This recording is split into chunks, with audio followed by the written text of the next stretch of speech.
del corte, ¿no? Este es un plano coronal.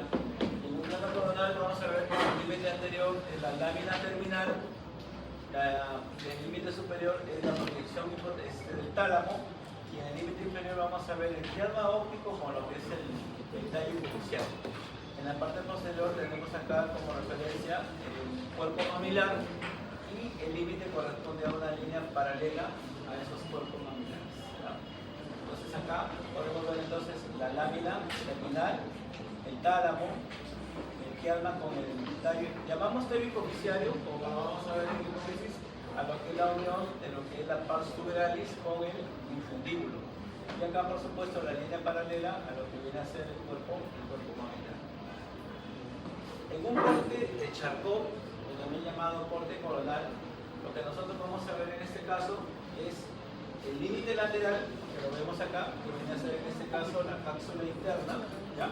Y el límite medial, que viene a ser el tercer ventrículo. Entonces son 6 límites para lo que viene a ser el hipotálamo. Ahora, en el hipotálamo lo que vamos a ver justamente son los núcleos, ¿ya? Los núcleos hipotalámicos los vamos a ver desde el punto de vista de las 4 regiones. Las 4 regiones vienen a ser de anterior, o sea, desde la parte anterior a la parte posterior, encontramos la región preóptica, la región supraóptica, la región tuberal y la región mamilar. Son 4. Cada región obviamente presenta sus núcleos respectivos. Vamos avanzando acá. La vascularización del hipotálamo está a cargo a base de lo que son ramas de lo que son las arterias del polígono de Willis, o sea, las arterias cerebrales, tanto anteriores como de las comunicales. Y esto vienen a ser los núcleos, en este caso, hipotalámicos. Entonces, cada núcleo está asociado a una función.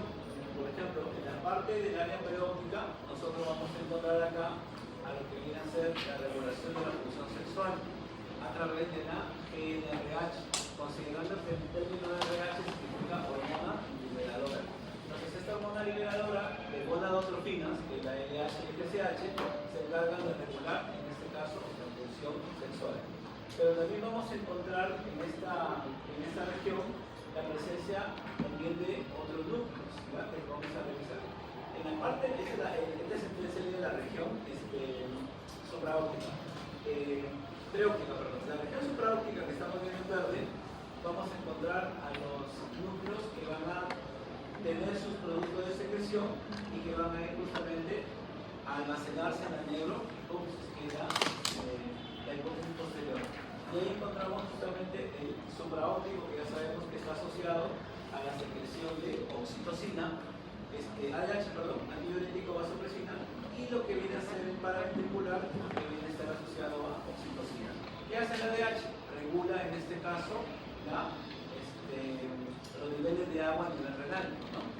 Y en el caso de oxitocina, que actúa a nivel del músculo liso, del útero grávido, o sea, el útero de la gestante, y además en el músculo liso de los conductos galactóforos durante la lactancia materna.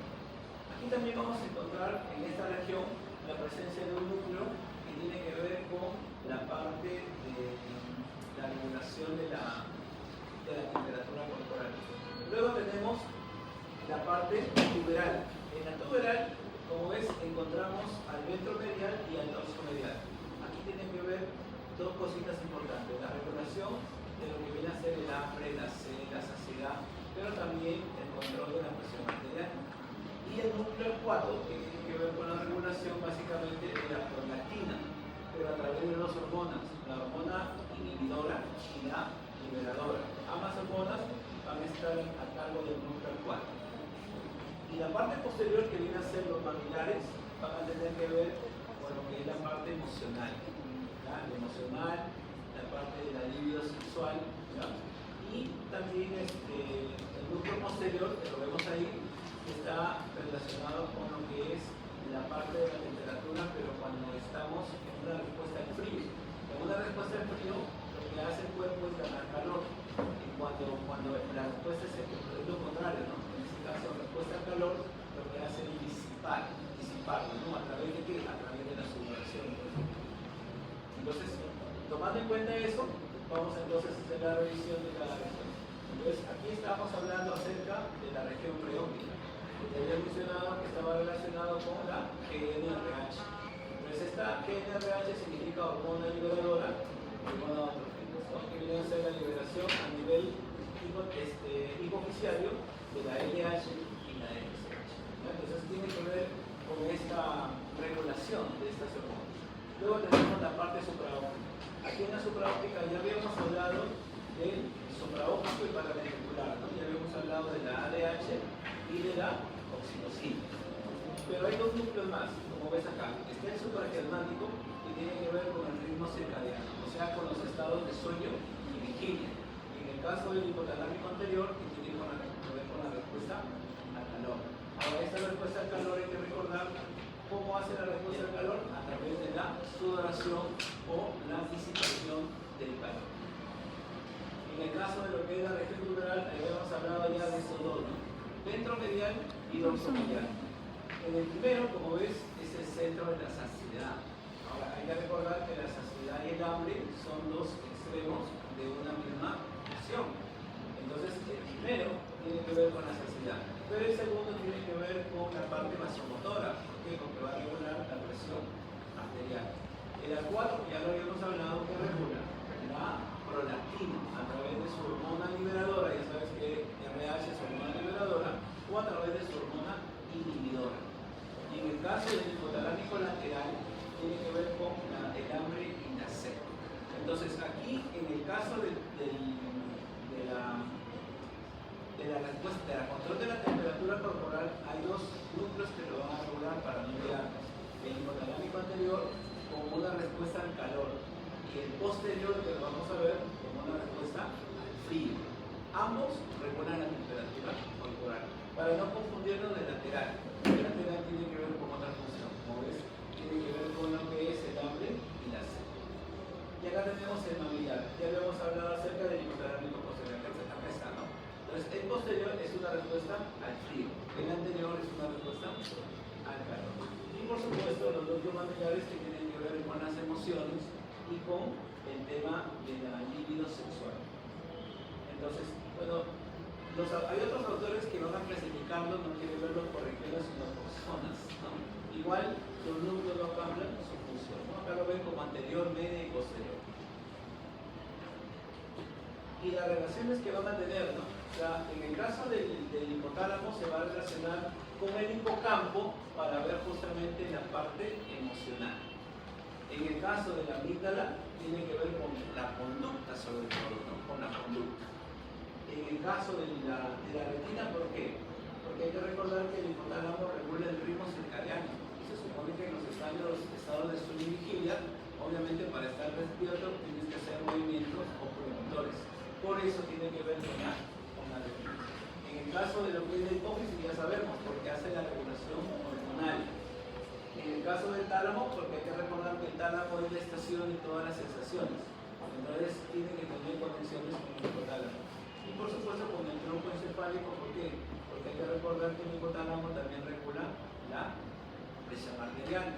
Pero nosotros ya sabemos que el encargado de esta regulación, ¿quién es? El bulbo raquídeo. Por eso es que hay una conexión del hipotálamo con el bulbo a través del tronco cerebral. ¿No? Se acabó. Vamos con la segunda clase.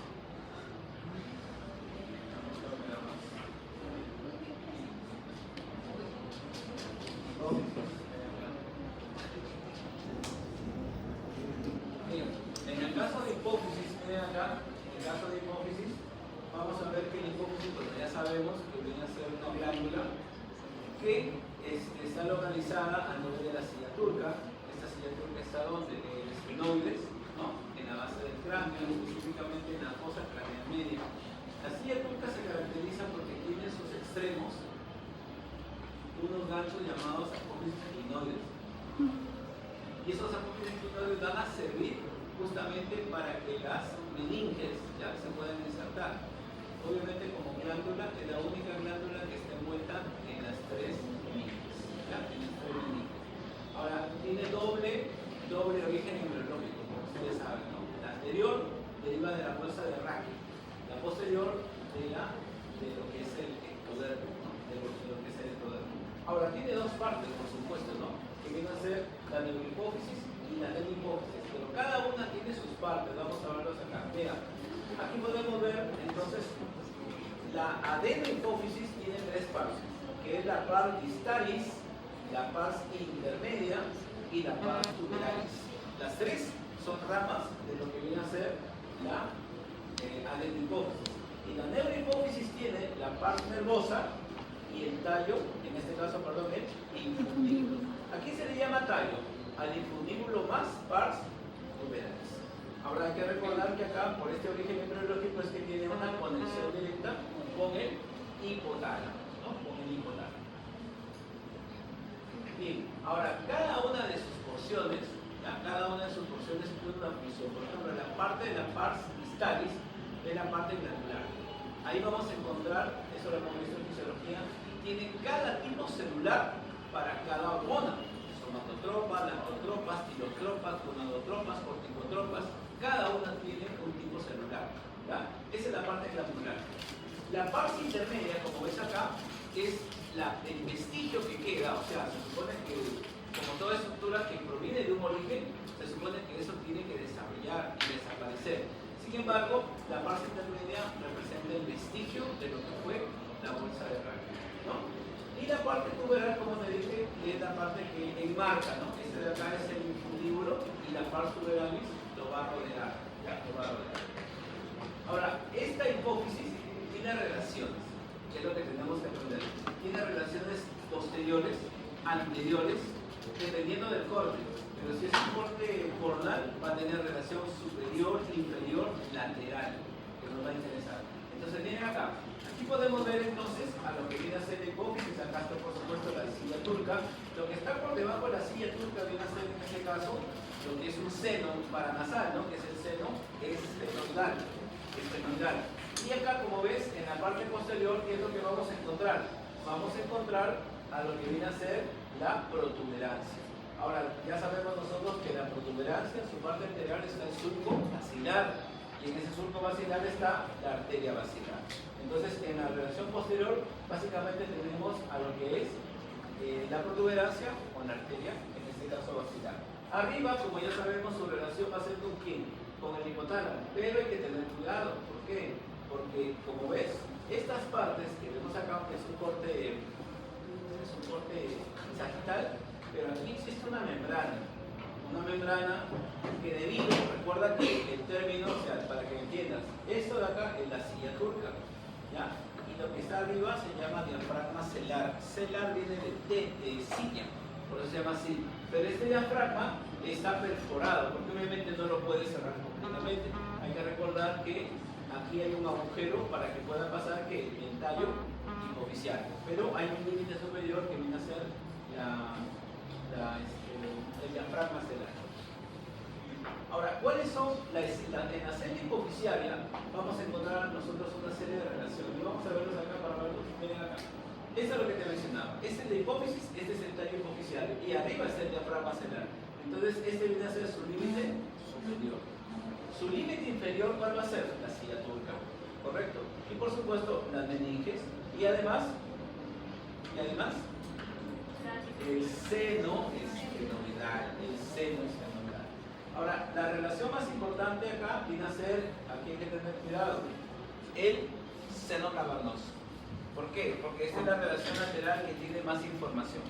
Aquí en este seno cavernoso vamos a encontrar un vaso sanguíneo que viene a ser la carótida interna, que hay que recordar que la carótida interna es la que le va a dar vascularización. Aquí vamos a ver eso. Pero además vamos a encontrar 4 pares craneales. No nos olvidemos 3, 4, 5 y 6, en ese orden. 3, 4, 5 y 6. Sin embargo, si queremos ser más precisos, hay que recordar que en la parte medial, ¿qué es medial? Cercano, ¿no? Cercano a la hipófisis, hay 2 estructuras, la carótida y el abducis. La carótida y el abducis. Y lateral, en el orden va a estar el 3, el oculomotor, el 4, el tropial, y del trigémino solamente van a haber 2 ramas, que es la V1, que es el oftálmico, y la V2, que es el maxilar. O sea, en esta relación lateral no está, ¿quién? El V3, ¿ya? El mandibular, perdón, no está, así que ten cuidado, ¿ya? Entonces es 3, 4, 5 y 6, pero el 5 solamente están sus ramas V1 y V2. Esta es la relación lateral y aquí podemos ver detalles más, digamos, más precisos, ¿no? Porque bueno, nuevamente tenemos acá a la hipófisis, la silla turca, pero en la parte posterior aquí tenemos acá a la protuberancia, al surco basilar, que ya sabes que está, ¿no?, acá en la parte media, y aparece también en el trigémino. Acá aparece como trigémino porque es su origen aparente, todavía no ha formado su ganglio de Geyser, todavía no está su rama. Por eso es que acá también lo vemos dentro de las relaciones posteriores, ¿ya? Relaciones posteriores. Como laterales, que sería así, ¿no? Para acá, ya el ganglio de Geyser ya dio sus tres ramas y es por eso que vemos esas relaciones. La vascularización. En el caso de lo que es la hipófisis, hay que recordar que la hipófisis es una glándula que necesita una adecuada vascularización. Para que sea adecuada necesita de una arteria de gran calibre. Entonces aquí vamos a encontrar dos arterias, la hipofisiaria superior y la hipofisiaria inferior. Las dos son ramas de la carótida interna. No olvidar que son ramas colaterales y no terminales. Ahora recuerden que son dos carótidas, por lo tanto son dos hipofisiarias superiores. Entonces, ¿qué sucede? Las superiores se unen y van a anastomosarse. Cuando estas dos se unen y se anastomosan, acuérdate, la superior me va a formar un plexo primario, arriba. ¿El plexo dónde se forma? Esto, como ves, es a nivel de quién? Del infundino. Ahí va a ser. Pero como ves, se forma acá un plexo, el cual va a continuar esto de acá, que es lo que nosotros llamamos los vasos portales, o lo que se llama el sistema portal hipotálamo hipofisiario, así se le llama. Y cuando llegan a la pars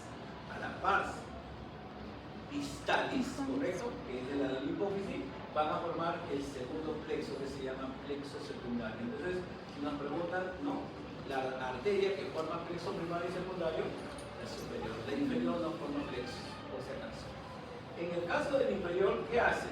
Solamente va a vascularizar a la parte posterior. Algunos autores le llaman neurohipófisis. Si queremos ser más precisos, sería pars nervosa. Y por supuesto aquí, a la pars intermedia. ¿Estamos de acuerdo? Entonces, la superior va a irrigar a lo que es el tallo. ¿Qué tiene el tallo? La pars tuberalis y el infundíbulo. Y además, la pars distalis. Mientras que la parte de la interioridad inferior irriga a la pars nervosa y a la pars intermedia. ¿Ya? Lo vemos acá, aquí está. Entonces, acá tenemos a las dos arterias hipofisiarias. Hemos hablado que las dos hipofisiarias se van a anastomosar y lo hacen a nivel del infundíbulo para formar el plexo primario. Ahora, aquí hay que tener cuidado. ¿Por qué? Porque el concepto vasos portales, ¿ya?, viene a ser un tipo de capilar, ¿no? Un tipo de capilar que es una reentrada. ¿Cómo así? Acordémonos, ¿cómo es el orden? Es así: arteria, arteriola, capilar. ¿Estamos de acuerdo? Así. Empieza con arteria, arteriola, capilar. Y a partir del capilar, ¿qué se forma? Vénula y luego vena, porque es una circulación cerrada. Pero aquí no, aquí lo que cabe es esto: es arteria, arteriola, ¿estamos de acuerdo? Arteriola, luego ¿qué viene? Capilar, ¿estamos de acuerdo? El problema es que acá viene justamente es que el capilar nuevamente se va a transformar en otra vena, ¿estamos de acuerdo? Lo que indica entonces que hay una reentrada, ¿estamos de acuerdo? Entonces hay una doble formación, y eso es solamente en lugares en donde hay transporte de grandes sustancias de acción sistémica.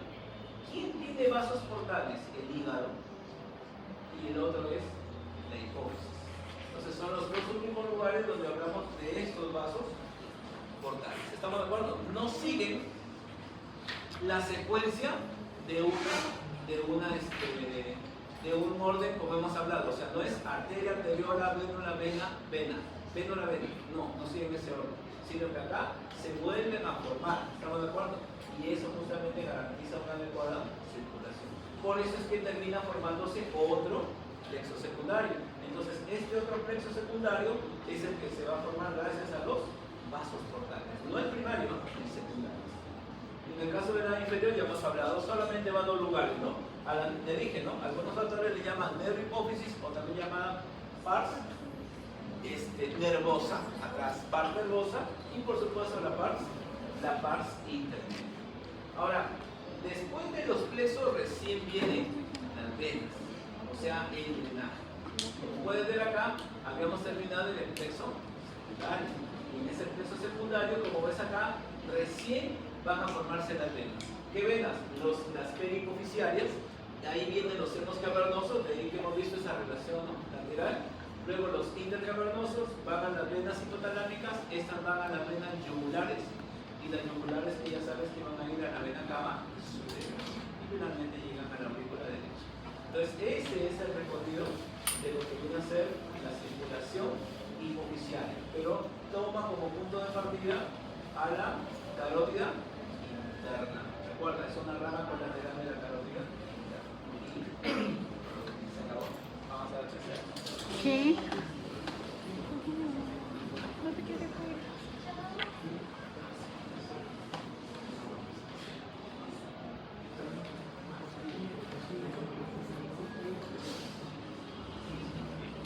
Bien, vamos a tiroides, muchachos. Miren acá. En el caso de lo que es la glándula tiroides, como vemos acá, recuerda que la glándula tiroides es la glándula endocrina más grande del organismo. Dos, se localiza en la base anterior del cuello, ¿no? Acá. No acá, ¿no? Porque si están una masa y se estoy con mi tiroides, ¿no? Tiroides. Abajo, la tiroides se palpa en la parte inferior. Dos, la tiroides no es palpable normalmente. ¿Y por qué? Porque como vamos a ver, en su relación tiene una serie de músculos que están en la parte anterior, ¿ya? Lo que normalmente impide su exploración, pero normalmente no debe, en este caso, no debe palparse, ¿ya? Como ves, está formada por dos lóbulos, ¿ya? Dos lóbulos que en su base son de mayor volumen, un izquierdo y un derecho, que están unidos por un isquio. Además, hay que recordar que esta variante anatómica no tiene ningún valor clínico. O sea, el que tengas o no tengas este lóbulo no va a tener un impacto en la fisiología de la persona, ¿no? Que viene a ser el lóbulo piramidal de la Lowbeck, ¿no? El lóbulo piramidal de la Lowbeck, como ves, se puede ir, ¿no? Se puede direccionar hasta lo que es el hueso lumbar. Ahora, aquí, como vamos a ver en esta vista lateral, la parte anterior, miren la parte anterior que tenemos acá, ¿no? Es el lóbulo piramidal que parte del istmo, no tiene un impacto porque acá, como te digo, van a estar los músculos, ¿no? Por eso es que la palpación siempre se hace el explorador va desde la parte posterior del paciente con una extensión para abordar la parte lateral, ¿no? Que obviamente es donde encontramos básicamente el mayor volumen de esta glándula tiroides. Sabemos que está justamente delante de lo que es los anillos, en este caso traqueales, pero también va a encontrarse en relación a lo que viene a ser la laringe, ¿no? La laringe. Ahora, esas relaciones es lo que nosotros nos van a preguntar, por supuesto, ¿no? Y acá tenemos la imagen que nos ayuda a visualizar este esquema, ¿no? Entonces acá, recordemos que es un corte a nivel del istmo, porque ahí lo podemos apreciar. Entonces acá vamos a encontrar que la tiroides tiene un borde anterolateral, un borde posteromedial acá y un borde posterior. Entonces aquí vamos a ver que en la parte anterior y lateral vamos a encontrar que existen tres fascias. Esas fascias están en relación a estructuras musculares. La primera está en relación a lo que es la piel, que es la parte más superficial. Lo que está en amarillo es el tejido celular subcutáneo. Y lo que estamos viendo acá viene a ser el músculo latisma. Está en la primera línea. Luego en la segunda línea están justamente estas venas yugulares anteriores y el músculo esternocleidomastoideo. En la tercera línea aparecen los músculos infrayoideos, el esternotiroideo, el esternoioideo y el homoioideo.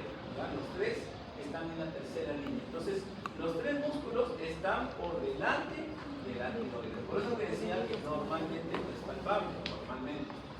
Ahora, en la parte lateral, como podemos ver, encontramos a lo que es el paquete vasculo nervioso, formado por la vena yugular interna.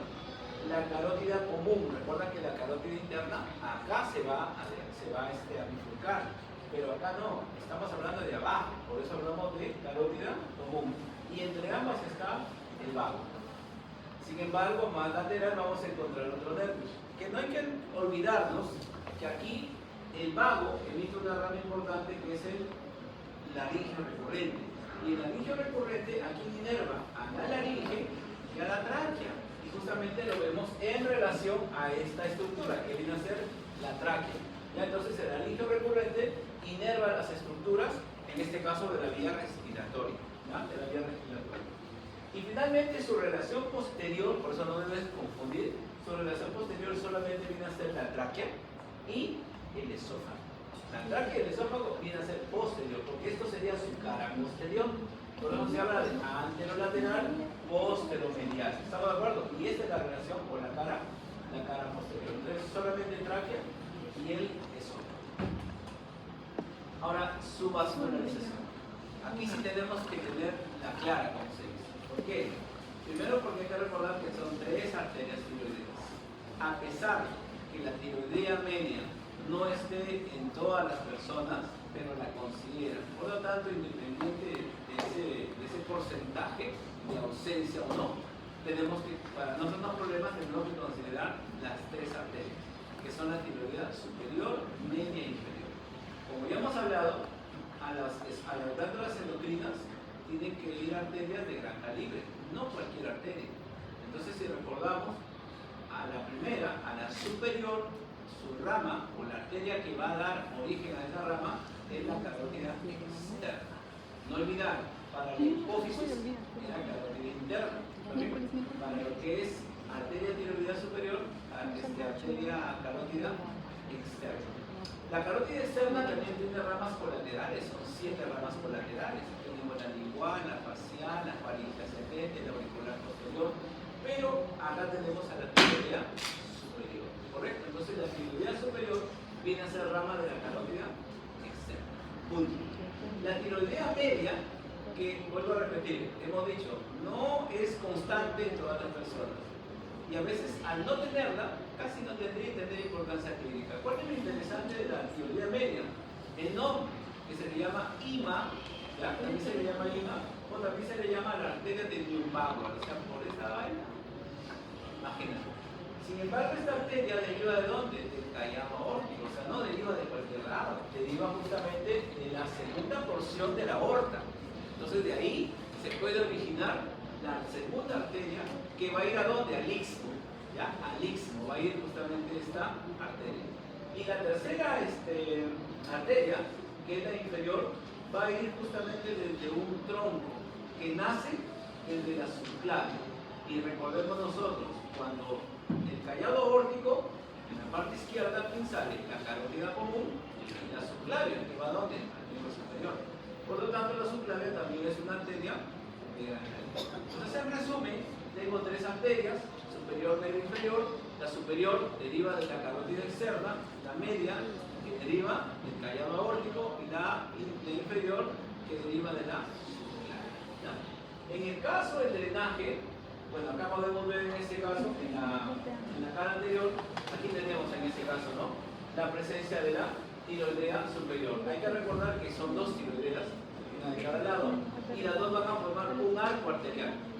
Obviamente es un arco arterial supraísmico, no te olvides, supraísmico, ¿sí? Está sobre la parte del istmo, por encima, ese es el supraísmico. Quiere decir entonces que las inferiores también van a formar un arco arterial que va a ser el infraísmico. ¿Ya? Acá podemos ver, en el caso de la posterior, acá tenemos a la subclavia, ¿estamos de acuerdo o no? La subclavia, y por supuesto, acá podemos ver a la arteria tiroidea inferior. ¿Cierto?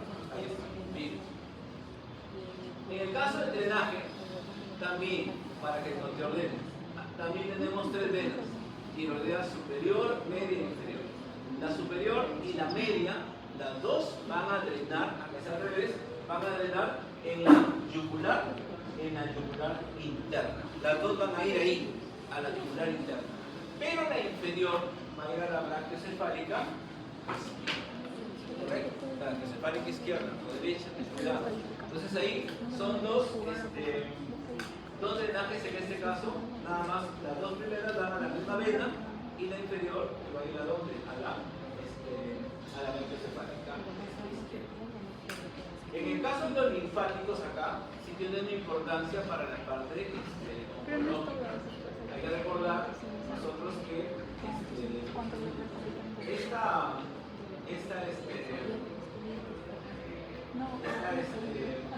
este órgano fácilmente, debido a que es una estructura glandular, puede realizar cambios, ¿no? Entonces, últimamente sí se ve que hay presencia de nódulos, ¿no? Un nódulo justamente es un signo de alarma porque hay que seguir ecográficamente su comportamiento, el tamaño, ¿no? Cómo es el crecimiento. Pero si ya es un carcinoma, hay que recordar que hay dos carcinomas acá. Hay el carcinoma papilar y el folicular en el caso del cáncer de tiroides. Las estructuras primarias afectadas son los ganglios. De ahí que en toda persona, por ejemplo, imagínate que llega alguien con una masa palpable. Recuerden que cuando aumenta de volumen la tiroides se llama bocio. Entonces, cuando alguien llega con bocio o con una tumoración, ¿no?, lateral, unilateral, siempre es obligatorio explorar, o sea, acá está la tiroides, tú exploras acá, pero si hay un hallazgo, estamos obligados a evaluar todo el camino, todo el borde lateral de quién, del esternocleidomastoideo. ¿Por qué? Porque justamente en ese borde lateral vamos a encontrar la cadena de ganglios, ¿correcto?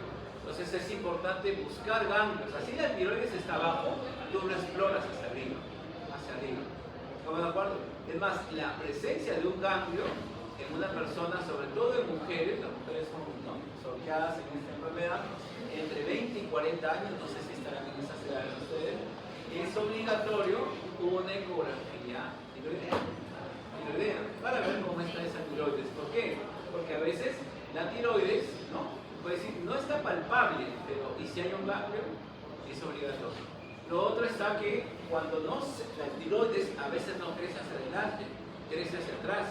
Y al crecer hacia atrás, entonces ¿con quién se relaciona la parte posterior? Con el esófago.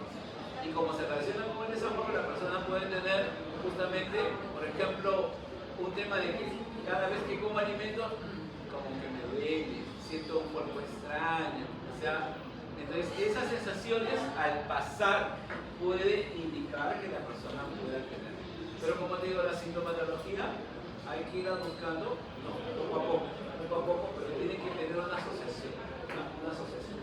Entonces, por eso es que estos linfáticos, correcto, estos linfáticos tienen una importancia, ¿ya? Sobre todo, como te digo, para la parte ecológica. Y en la inervación, hay que recordar, como te había mencionado, que acá el nervio que tenía relación en todos los cortes, ¿cuál era? El laringio recurrente.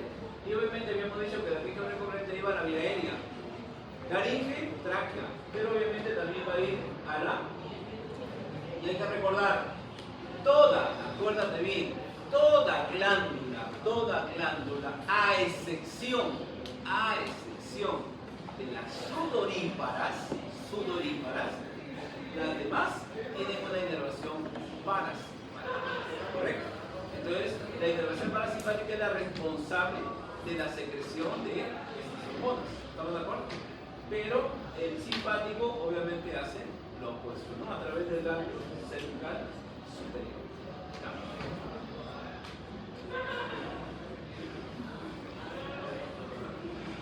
Te paso las diapositivas.